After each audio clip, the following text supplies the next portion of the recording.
Hi, everyone. Mindrolling back. Here I am with a new friend. We're just becoming so, as we will do this. Judson Brewer, and Judson is teaches at Brown University and also heads up Center for Mindfulness.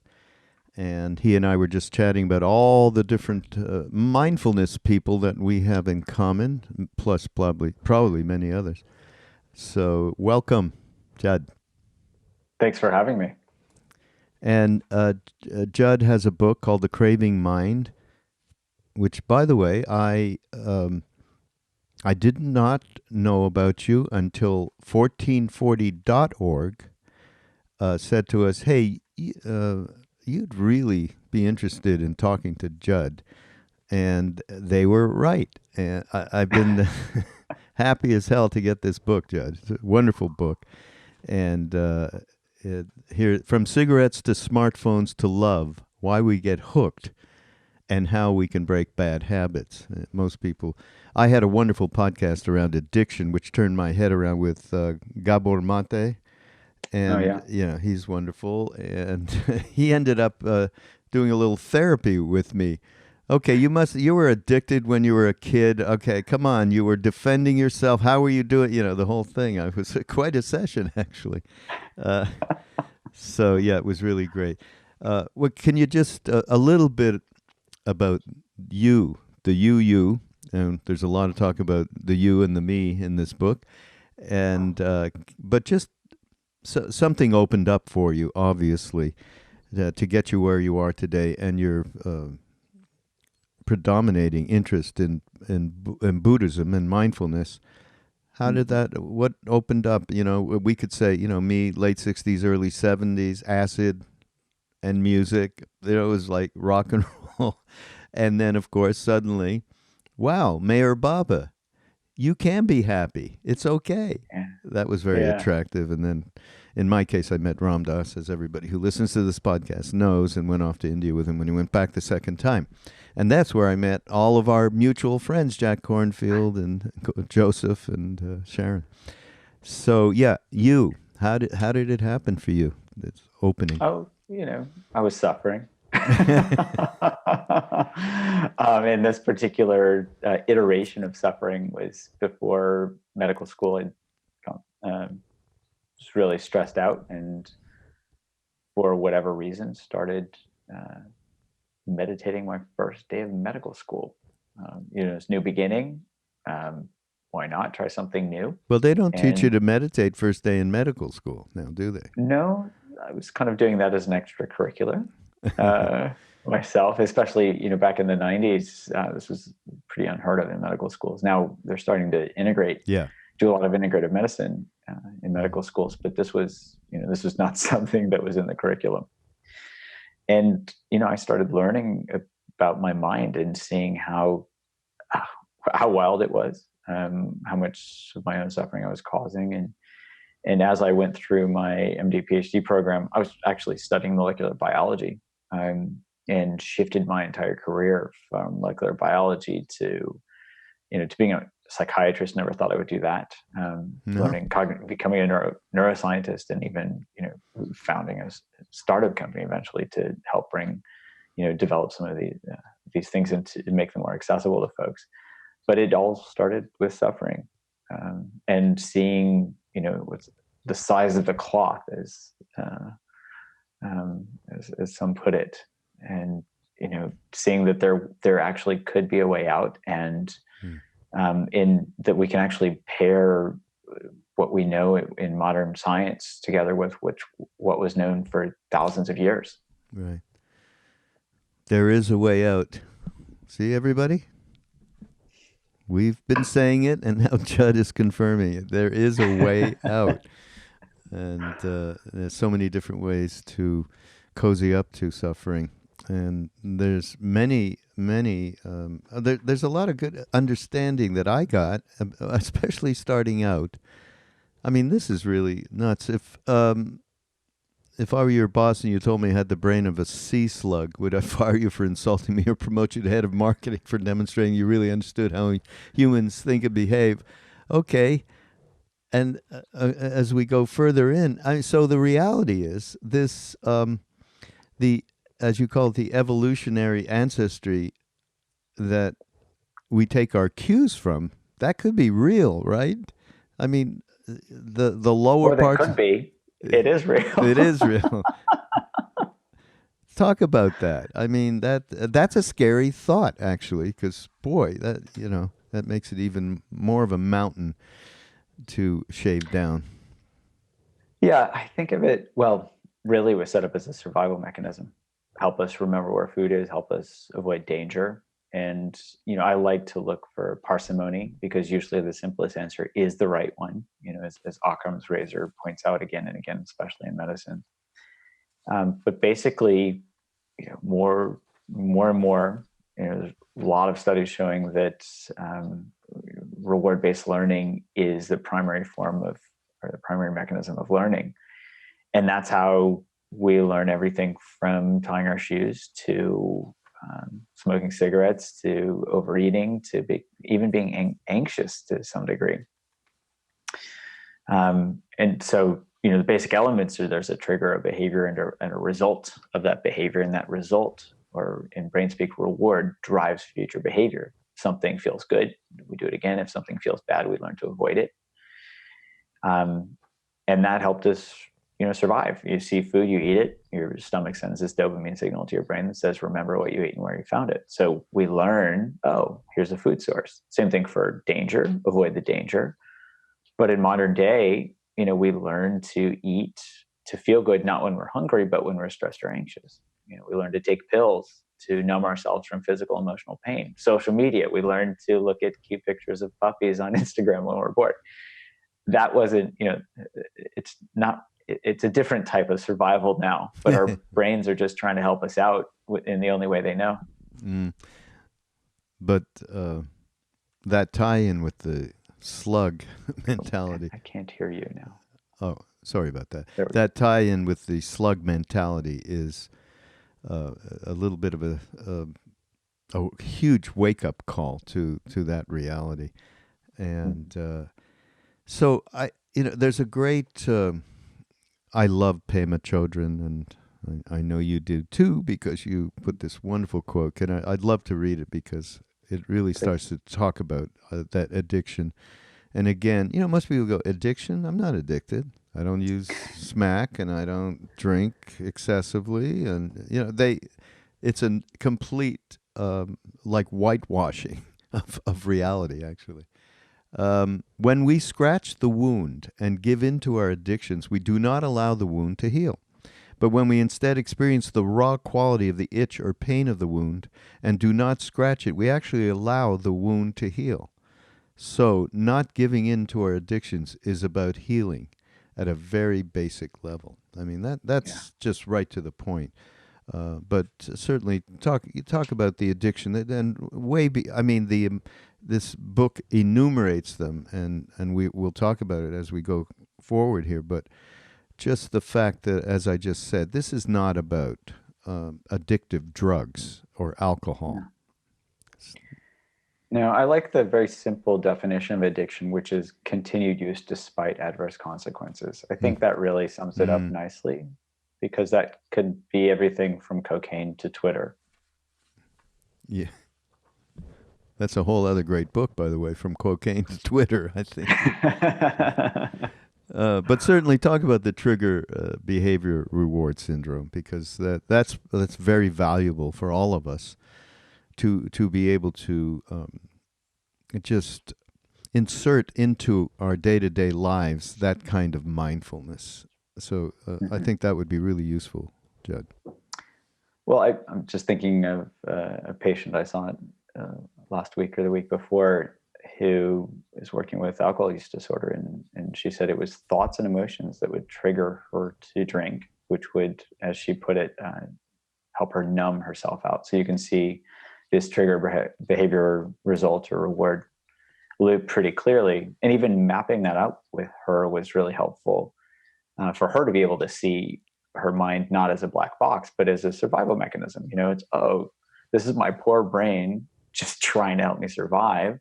yet it had led her to problems, continued use despite adverse consequences. She was clearly not coming to see a psychiatrist for a social visit. Yeah. She'd just gotten out of rehab. Yeah, right. Yeah. So even being able to help people map that out is the first step to recovery. Yeah. Another step, I think, and it comes from John Kabat-Zinn wrote the foreword to this book, and of course he's been one of the foremost people involved in mindfulness since its earliest days. And he talks about learning how we can liberate ourselves from the dominance and sometimes tyranny of our own craving mind, first and foremost, by paradoxically cultivating intimacy with it. And I think that's something that's very appropriate, again, as a practical device on a day-to-day basis. And people will say, well, what do you mean? Intimacy, what do we mean by that? And, making friends with pain.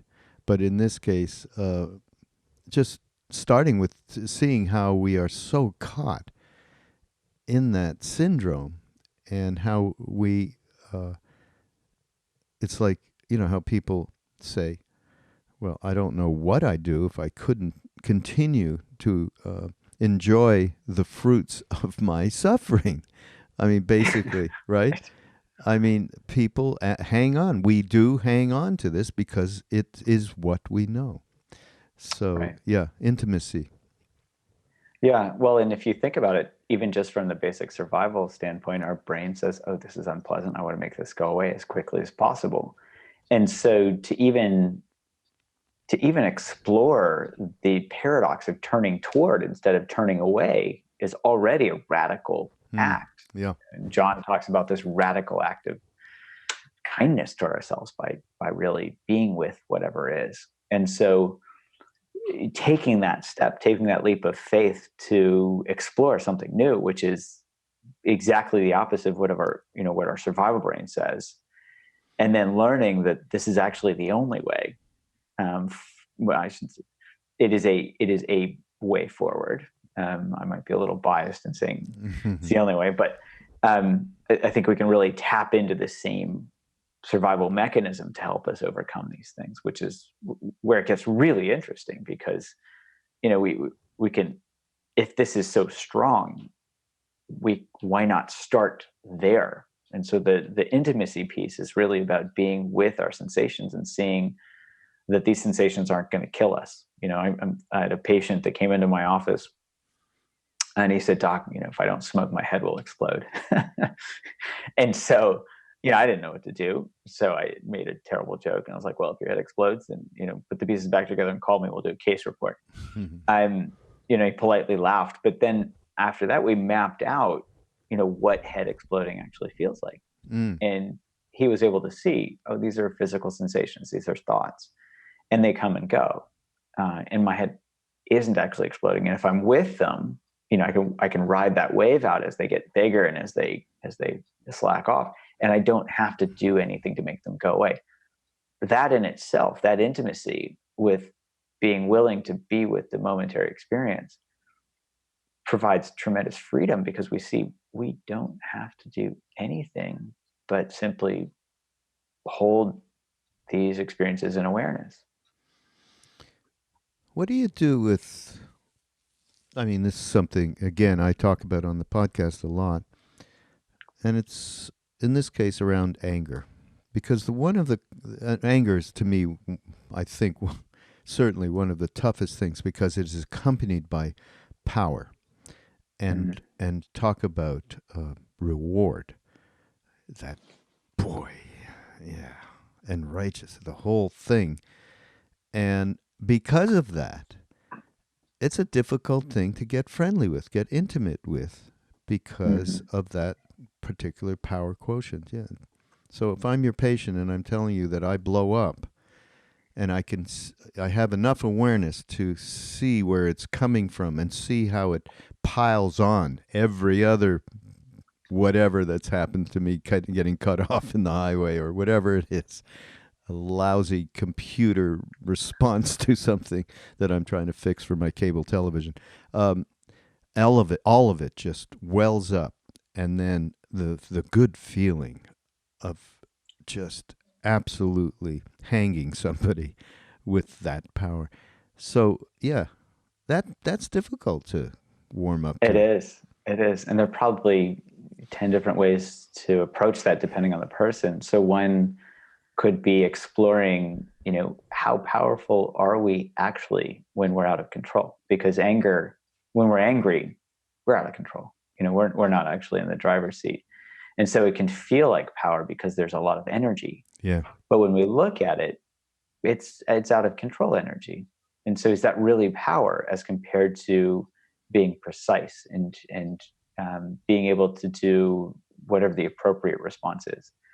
Another piece there is looking at the actual results of the behavior. So reward-based learning is based on the rewards, not on the behavior itself. So if we see after we break everything in our room or throw the phone against the wall or yell at the person on the poor support person on technical support for the cable Yeah. company, Oh, you know ouch. and yeah, when we feel self-righteous, Yeah. we can check in to see how much, what is the swath of suffering that we've just created, not only for ourselves in terms of boosting our own ego, like, oh yeah, I won, but also how much suffering we've caused on the other end. And ultimately, how much of a habit does this set up for us to become more angry and get road rage, et cetera, et cetera. So really just exploring, what do I get from this as an awareness practice can help really undercut what can feel like, the self-righteous anger. It really is about self because it's building up a sense of self or a habit around that behavior, but ultimately it's destructive, especially if we can compare it to channeling that energy in a way that's most efficient, productive, and potentially not destructive in the process. Hmm. Where do you catch it though? We want to, I mean, Anger is tough to catch. Yeah. Anger is really tough to catch. So here, I really encourage folks to look afterwards because until we have a sense, when we're angry, we're out of control. So we can't, we can try to box it, but it's tough to do. So here we can become disenchanted with anger when we see the size of the swath of suffering that we've created from it, which, even in Buddhist times, they talk about exploring gratification to its end, and really seeing how gratifying anger is. And if we see that it's not gratifying, that lack of reward helps our brain see, oh, this isn't actually that rewarding. And then we're less excited to do it in the future, which helps us be less, it helps it die down from, kind of pulls the fuel away from it, so to speak. Right. And maybe cuts through the habitual nature of it at the same time. I find also, for me, it's about feeling the pain that I have caused, both to myself and to the other person, and getting as open as I can to the reality of that and the karma that it has created at the same time. So yes, we are the owners of our actions. Yeah. Yeah. It's good to remember that every day. Yeah, absolutely. And John also talks about wandering thoughts and the default to mind wandering, and the narrative about oneself, the story of me, which is high interest for me. And people have been listening to Mindrolling, and I've been talking to all of our various friends and many other people that I've met recently, and absolutely so tough to cut through this story. So in my case, this anger is part of my story, and I can see where it's a little bit genetic. It came down from my father, and it's like a built-in receiver that I am so comfortable with in certain situations Like my story is, I have that to fall back on. In other words, my defensive mechanism is well understood, but it's part Yeah. of the story, and that part of the story is so difficult, is it not? I mean, can you talk about what our story is made up of, all of the different qualities of our story? Yes, and I think, again, going back to Occam's razor of the simplest explanation is usually the right one. What's I Occam's love, razor, by the way? which is basically talking about parsimony, or the simplest explanation is usually the right Okay, great, one. right, That's how we in medicine we look for the simplest explanation, because it's because it's usually the right one. right. So here, as humans, there's a lot of complexity, but we can also look at some core patterns and some core mechanisms of how that complexity develops. And I almost think of it as fractal patterns, where there's a core mechanism that kind of spins out in a certain way, and we can start to develop a sense of self through our behaviors. I love this. There's a quote that I think I use in my book from um, Alan Watts, who talks about the ego, which he believes himself to be, is nothing but a pattern of habits. And so he's talking about forming a sense of self through our behaviors over and over and over, and we start to see the world through those glasses. So if we use anger as an example, if I get angry and at the grocery store, and the poor clerk gives me what I want, then I've just been rewarded for being angry. And so I've developed a little piece of self that says, oh, I'm an angry dude, and maybe it's powerful or whatever, without seeing all the things we talked about, the suffering, and et cetera, that comes with it. And so if I do that more and more and more, without the negative feedback or without the negative consequences, that sense of self forms. And I start seeing the world through I'm an angry dude glasses. But the same is true through chocolate. If I eat chocolate when I'm stressed out, then I start to see the world through, if I'm stressed, I should eat chocolate glasses. Interestingly, the ancient Buddhist psychologists describe this, they call it ignorance. But in modern day, we call it subjective bias, because we're biased based on our previous behaviors. But really, what that bias is a sense of self. That bias says, this is how I see the world, this is me, when in reality, it's just an ebb and flow of awareness and stuff interacting, but we're not seeing it accurately, which is why they called it ignorance. Right. Very inaccurately. Yes. And you say, is it possible the same brain region that lights up when someone smokes crack, cocaine, or uses any other drug of abuse is also activated? This I love. When people talk about themselves. Yes. That's it's rewarding. nuts. Yeah. It is nuts. And that's how we form a sense of self. And at some level, it's probably adaptive. It helps us place ourselves in time. So, in agrarian societies, we could remember where we planted the crops, and we could harvest them when they had come to to maturity.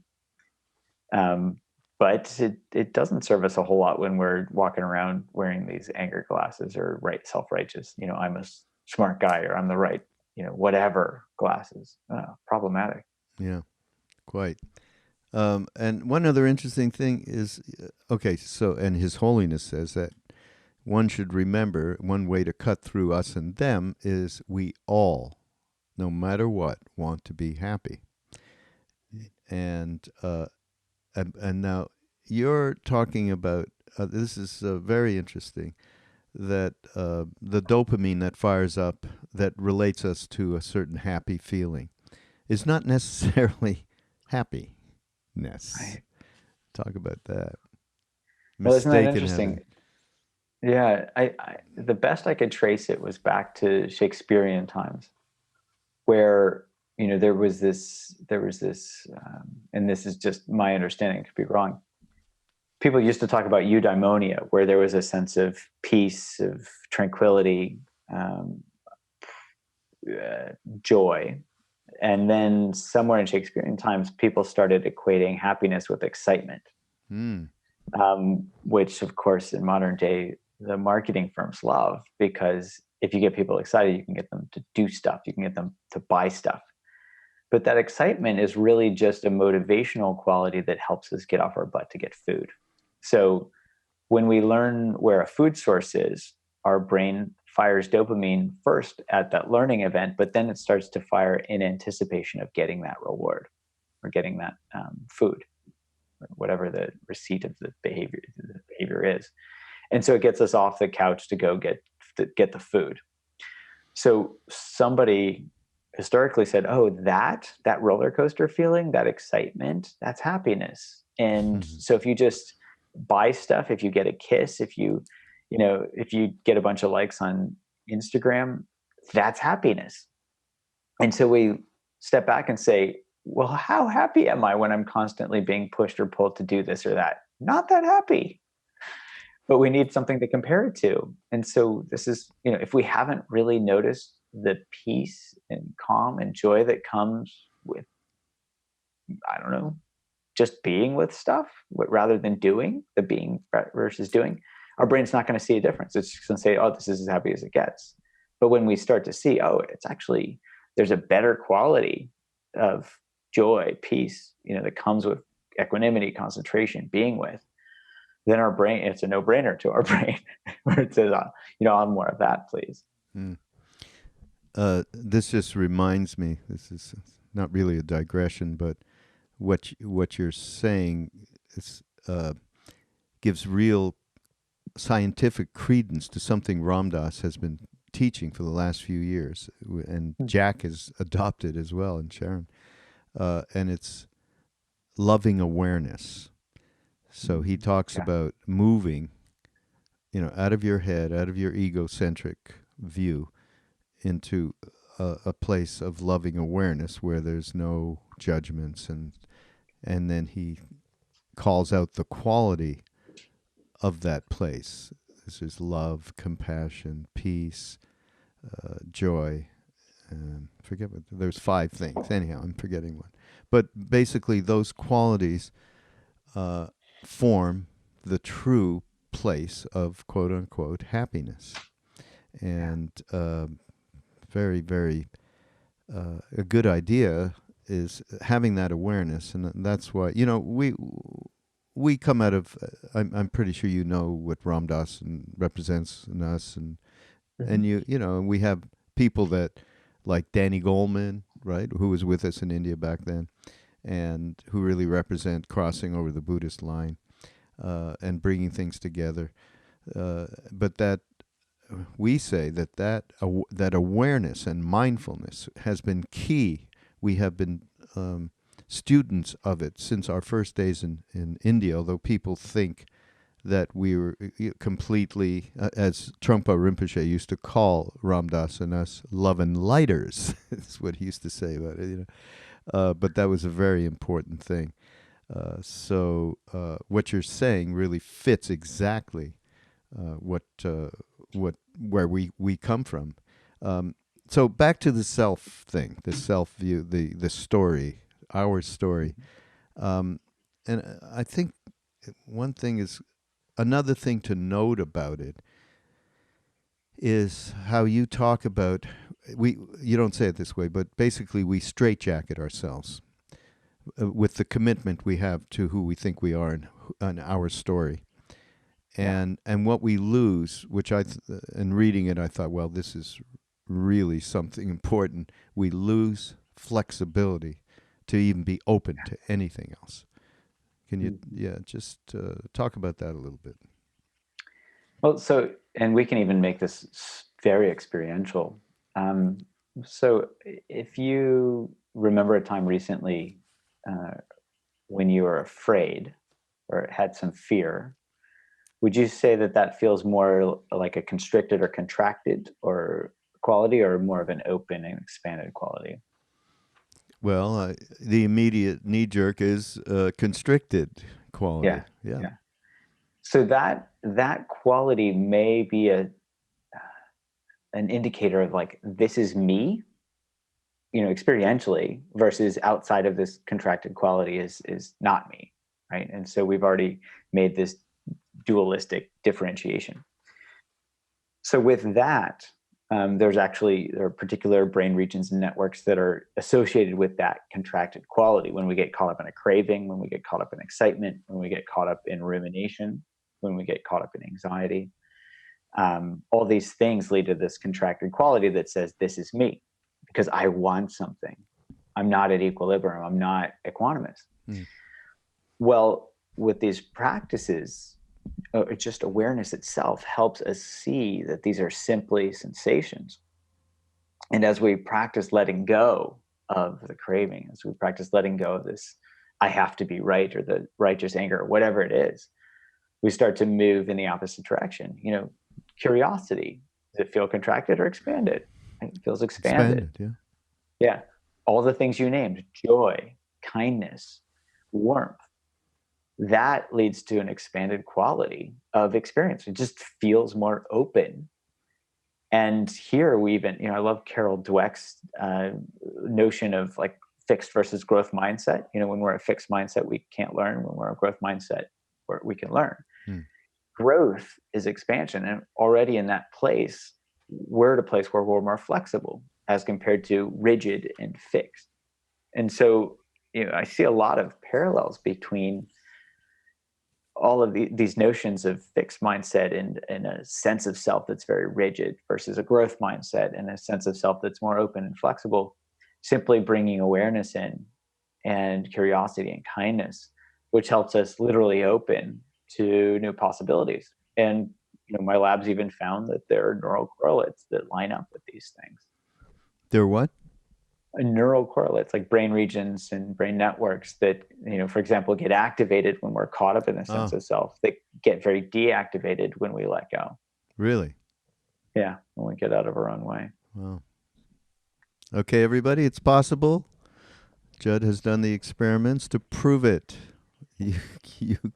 We can change. It is a very, very, very reasonable possibility.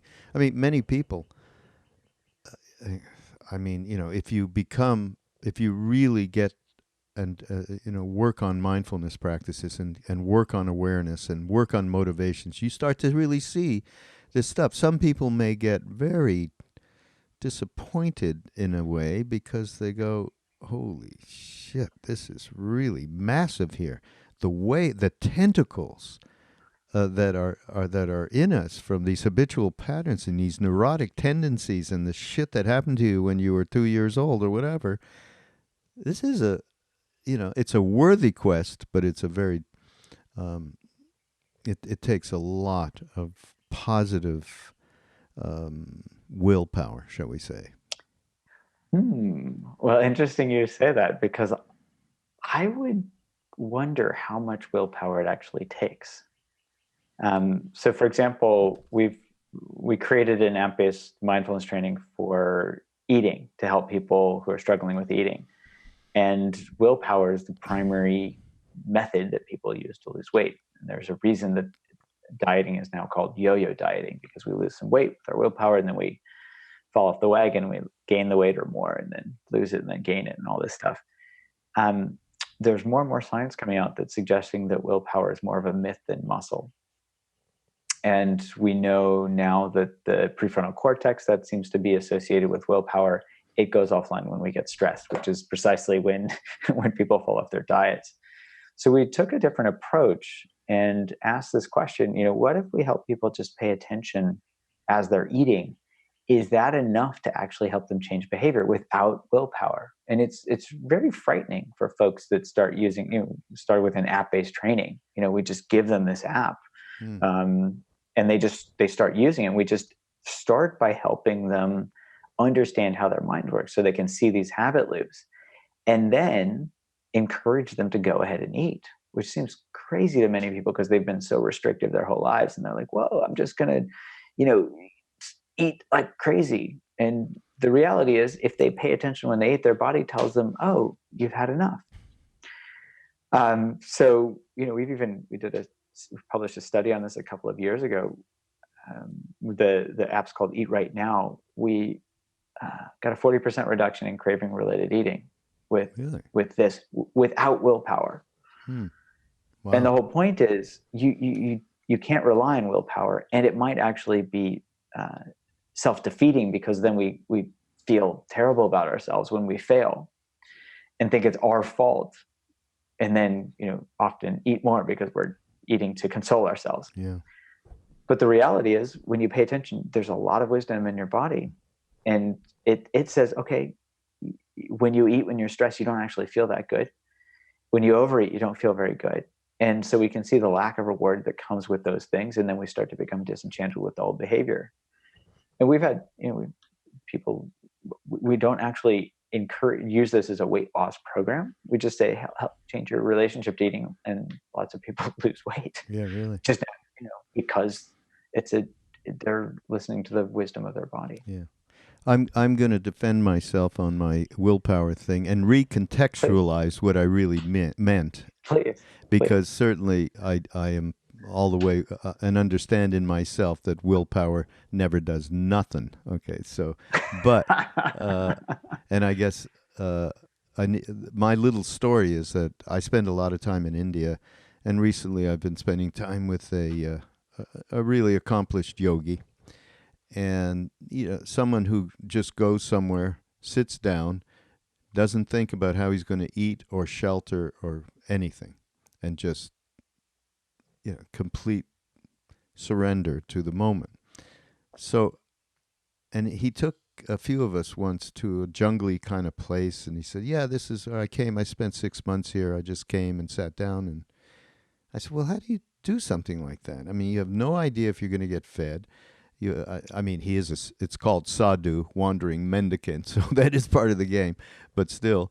And most 98% of them that wander around India are really staying by some ashram or other that they know they will get fed. Okay, there's very rare that this kind of be. So I said, how do you do that? You just go and he said to me, God's willpower. Right? So he's aligning himself with the universal blah blah, whatever it is to him. In this case, it's called Ram in India, and allowing that to be, and it's more about just being, and it's hard to imagine for us. But I loved it. I said, God's willpower. Okay, so to me, that's no different than mindfulness and awareness. So that it's just getting into a place that is allowing, as you said before, we need to allow for flexibility to happen, and so we are not going to stay stuck in that story. So yeah, that's my defense on that one. Well, I love that God's willpower is the opposite of human willpower, because human willpower is dualistic, whereas God's willpower is non-dual. Yeah, exactly. That's perfect. So you have a whole chapter here on addiction to distraction. Oh God! I mean, it's tough to go through a book, Judd, and then look at yourself and go, okay, yeah, addiction to. I'm in my job as the director of the Love Serve Remember Foundation, which has so many different components. It's got a podcast network. It's got retreats. It's got a Ramdas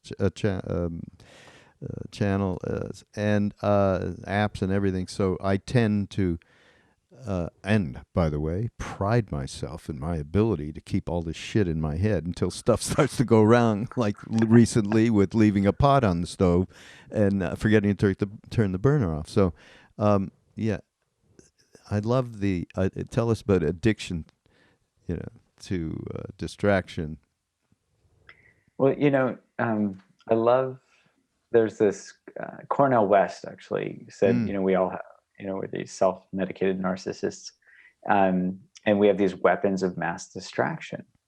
Never before have we had, a slot machine in our pocket, as in our cell phones. And these, I don't know how many of us have pulled up to a stoplight at night and we look around and everybody's looking down at their glowing crotch, because they can't wait 30 seconds to just be at a stoplight. They've got to be distracted by something. And so, unbelievable. These things are training us to be slaves to these things, where we can always be checking something interesting, whether it's the news or checking our email or our news feed or whatever. And all of this is a way to entertain ourselves because our brains are wired for novelty, which is a survival mechanism, but it's not a happiness mechanism. And so, Wait, how's it we're a survival? training ourselves. Sorry to interrupt you, but how is Yeah. that a survival mechanism, the distraction thing? So the novelty piece No. goes back to helping us find sources of food. So if a source of food dries up, if we just keep going back to that source, we're going to die because there's no food. So at that point, our brain has to adapt and say, oh, I need to find something new, something different. And so, we're wired to look for some alternative. And so there's a novelty seeking quality that's, kind of hardwired. And so that can be exploited. That's basically what, that's why, social media is so addictive. They set up a perfect formula where it's portable, it's instant access, and you can make these things beep and ding and do all these things to catch our attention at random moments, which is the most addictive type of learning. Right in our pocket, and we pay for it. We're the ones buying the slot machine. Right. Wow. Boy, we really start to think about these things. It seems smart to work on antidotes in your life, So that's why there's some great things in this book that would give you that, and also addicted to thinking. And of course, I mean, there's people who come to us or come to me. I can't really meditate. I'm not really good at meditating. I said, oh, really? Why is that? Well, the thoughts. There's too many thoughts. I can't.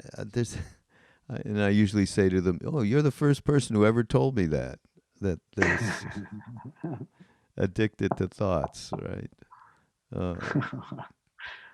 My name is Judd. I'm a thought addict. Yeah. Yeah. I Right. That's what we have. that. Yeah, we have to have it.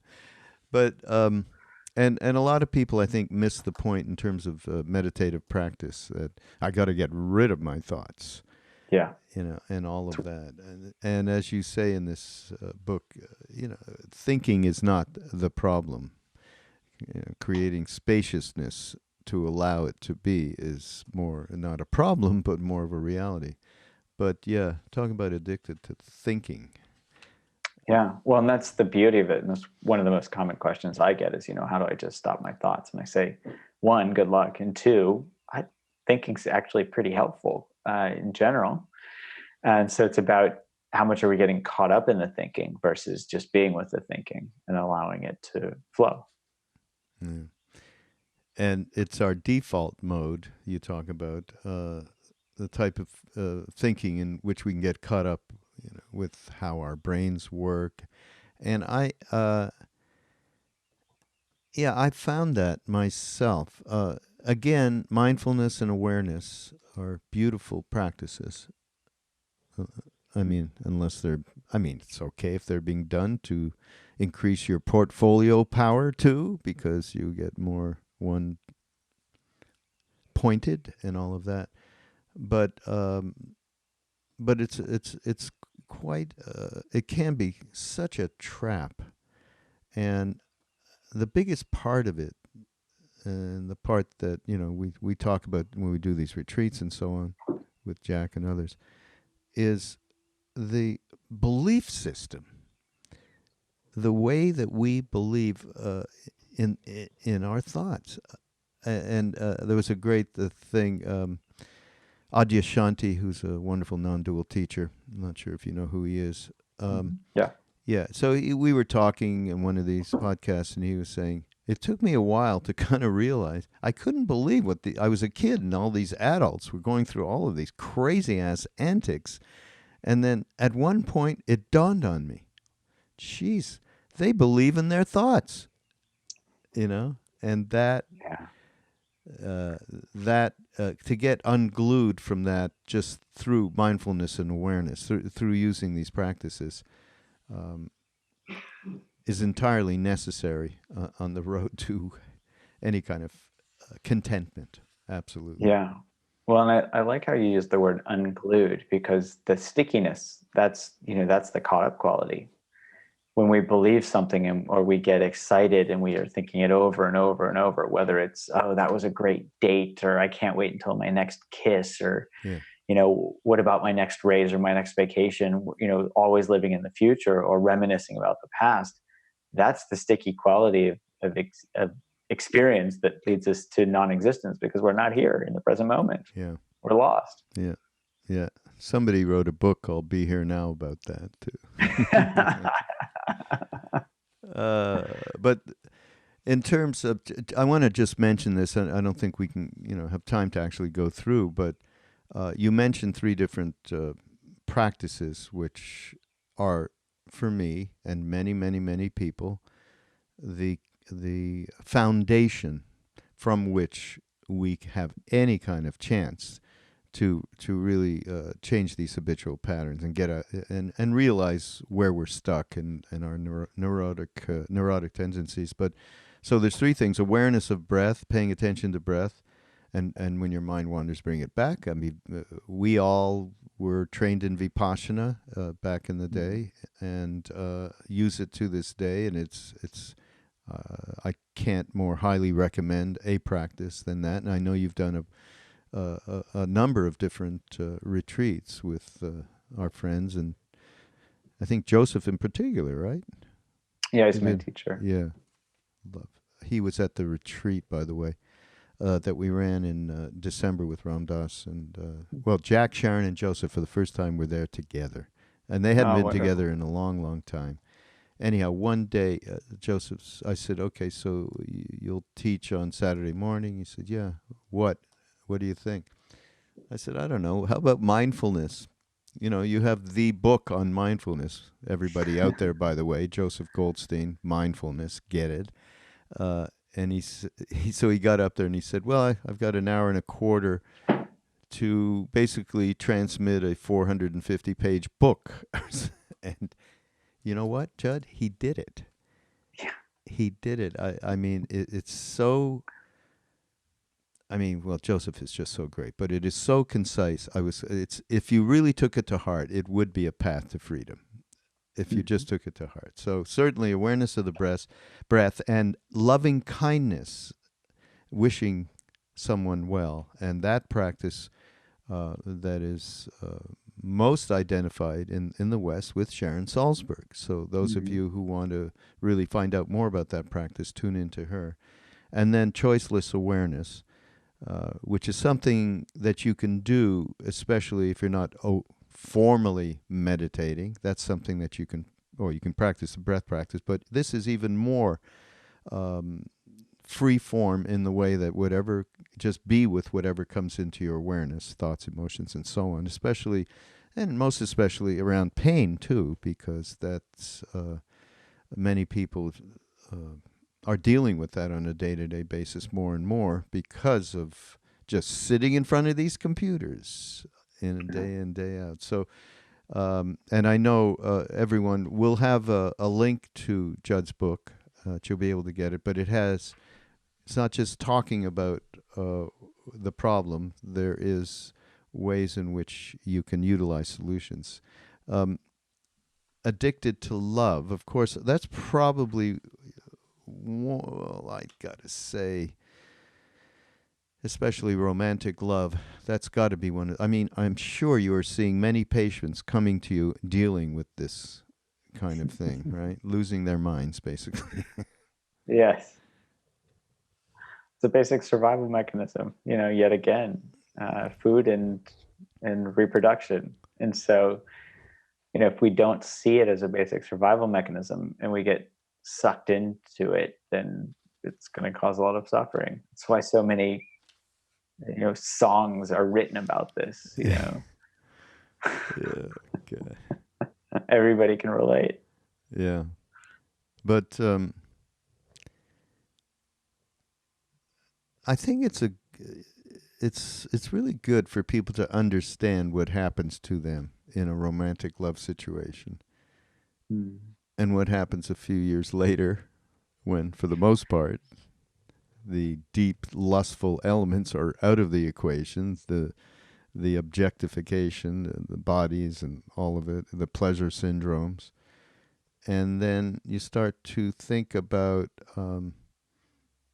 without asking or needing or wanting something in return, that you are just being love with this, and it's one direction, which is, it's something we learned when we went back to India with Ram Dass. When he went back the second time, we got that full on from somebody who was living that, named Karoli Baba. That what great example, a human in a body, that it was a one-way trip, no business. There was no caring about what we were giving back or not giving back. And so, and that it is possible to embody that in one's life. Well, and something I think we can tap into and explore any moment. If you look at romantic love versus selfless love, romantic love is about getting something, right? Again, it's that basic survival that says I need. And so there's this contracted, excited quality versus things like loving kindness or agape in Christianity, where it's a flowing out. And if we think of this contraction versus expansion, that fits beautifully there too. So, even the same brain networks that get activated when we're contracted, in the throes of romantic love, these quiet down when in the midst of loving kindness. And we feel this because there's an outflowing, there's a connection, there's an expanded quality where we start to lose that boundary between self and other, because we're becoming more connected and realizing that there's no other thing besides connection, right? The disconnection is actually a manufactured thing by the mind, this ignorance piece. So it's beautiful that the quality of that experience of expansion, of connection, actually has brain correlates, which is helpful to know from a neuroscientific standpoint, but also just from a very simple pragmatic standpoint. We can look at, am I contracted? Am I caught up in wanting, in infatuation, versus is there, like you said, it's a one-way trip. There's connection. There's nothing but love when we're truly experiencing it. And so it's not like we have to be one. It's not a one or the other. We can always be checking in. Am I contracting or am I expanding? More of a continuous thing rather than a binary differentiation. And isn't it true that when we do that act of giving, our motivation is in line, we're centered, and in that giving, I think is it not true, if that's practiced enough, or if that happens enough, you stop being so concerned about your story then, right? Maybe you get out of that. The story's not as rewarding. Like, talking about ourselves feels like nothing compared to just being connected and kind and giving, generous, It just feels better. And so, it's more rewarding. So of course our brain's going to say, well, I prefer kindness and generosity over, talking about myself any day, as long as we truly see the clear results of each of those. Yeah. And really, knowing motivation is extraordinarily important, and can only come through practice in terms of mindfulness and meditative practice, in my mind. So here's, this is indulging, but in your book, you have this poem from Hafiz. I love Hafiz, okay? And it is an amazing poem. I got it. Okay, I want to read it. Please. Dear Master, once a young man came to Hafiz, Dear Master, I am feeling strong and brave today, and I would like to know the truth about all of my attachments. And I replied, Attachments? Attachments? Sweetheart, do you really want me to speak to you about all your attachments, when I can see so clearly you have built, with so much care, such a great brothel? I love that. Such a great brothel to house all of your pleasures. You have even surrounded the whole damn place with armed guards and vicious dogs to protect your desires, so that you can sneak away from time to time and try to squeeze light into your parched being from a source as fruitful as a dried date pit that even isn't that amazing? Yeah, fruitful as a dried date pit that even a bird is wise enough to spit out. I mean, he's incredible. He is, but that's it. Fruit as sourceful as a fruit dried pit. date pit. Yeah. Even a bird is wise enough to spit out. There's no juice in excitement. Yet that's what juices our dopamine, and we've just mistaken that for happiness. Yeah. And as soon as we see that, our brain wakes up and says, "Oh, wow, what was I doing all my life?" Really, that's so great. There's something else. Oh, I love this thing too. You know, one of the tough kind of stuff we talked about before, self-righteousness, is really tough. I mean, just take all this stuff that's going down politically here with Trump being president, and how difficult it is to talk about trying to get out of your story. That, oof, you know, and the amount of righteousness about we're right and they are wrong is extraordinary, and doesn't allow for any kind of spaciousness to have any dialogue with anybody. And I'm right there. I'm there myself. I see that guy on TV, and there's a knee-jerk reaction, and I don't seem to be able to do what Ram Dass does. By the way, he's got a picture of him up on his altar, and Donald has a soul, and we're going to talk to that soul. So righteousness, and again, just the rewards of that are so strong. Again, it's like the anger thing. And then you put in here Confucius' advice. I love this. Before you embark on a journey of revenge, dig 2 graves, right? Yes. And then towards the end of the book, and you have a whole chapter on flow. Can you talk about that? I mean, we're getting close to the end here, but just talk about flow. I think that is one very elemental process, for us to be able to transform what we're talking about. Yeah. So simply put, Mihai Csikszentmihalyi, who is a very famous psychologist, coined this term flow back in the 70s, I think. And that you can pronounce his name, that's a miracle too. It took me a while. Csikszentmihalyi. So he talks about it in terms of qualities of selflessness, of effortlessness, of timelessness. Basically, it's like this thing that athletes will literally die to get into this state. And so if you think of what we've been talking about, contraction versus expansion, when we move from a contracted state of excitement or fear or anxiety, and we start to live in the spaciousness of the now, of simply resting in awareness, we start to lose that boundary between self and the rest of the world. If this contraction expands to infinity, where do you end and where does the rest of the world begin? So I think that's really what Csikszentmihalyi was talking about in terms of flow, and that fits beautifully with mindfulness, with awareness, with these practices. And so we've even, we had some experienced meditators in our fMRI scanner, and we were doing real-time experiments where we could watch their brain activity in real time. And somebody reported that she got into flow, and we could watch this network just totally drop down in activity. And, it was one of these self-referential networks. So as she lost this sense of self, and kind of, got into flow, we could watch this network activity drop as well.